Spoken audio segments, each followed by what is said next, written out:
চলো চলে এসেছি আজকে আমি আমার একটি ছোটোখাটো পছন্দের খাবার নিয়ে, তা হলো ঘুগনি। সুন্দর করে আলু দিয়ে বানানো হয়েছে, সাথে নরম নরম রুটি এবং পছন্দের পেঁয়াজ, কাঁচা লঙ্কা এবং আরও টুকটাক কিছু সবজি দিয়ে ডিমের অমলেট।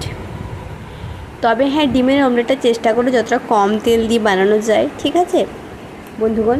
সত্যি বলছি, খেতে অসাধারণ। কী ভাবছেন রুটিটা আমি নিজে বানিয়েছি? না না না, একদমই না। রুটি ঘুগনি কোনোটাই আমি বানাইনি, দুটোই কেনা। একটা দোকান থেকে কিনে আনা হয়, সেই দোকানটা সত্যি খুব ভালো হাইজিন মেনটেন করে এবং পরিষ্কার পরিচ্ছন্নতার সাথে খুব সুন্দরভাবে বানানো হয় খাবারটি, যার জন্য এখান থেকে কিনে এনে খেতে ভালো লাগে। তোমাদের সাথে একদিন অবশ্যই দোকানটি শেয়ার করব। খুবই সুন্দর, এত ভালো টেস্টি মানে খাবার বানায় যে কিছু বলার নেই। যাই হোক, তোমরা এরকম মাঝে মধ্যে খেতে কি পছন্দ করো আমার মতো? কে কে কেক খেতে পছন্দ করো অবশ্যই কমেন্ট বক্সে জানিও। আর কোথা থেকে তুমি আমার ভিডিওটা দেখছো সেটাও লিখতে কিন্তু ভুলবে না। অবশ্যই সাবস্ক্রাইব করে দিও।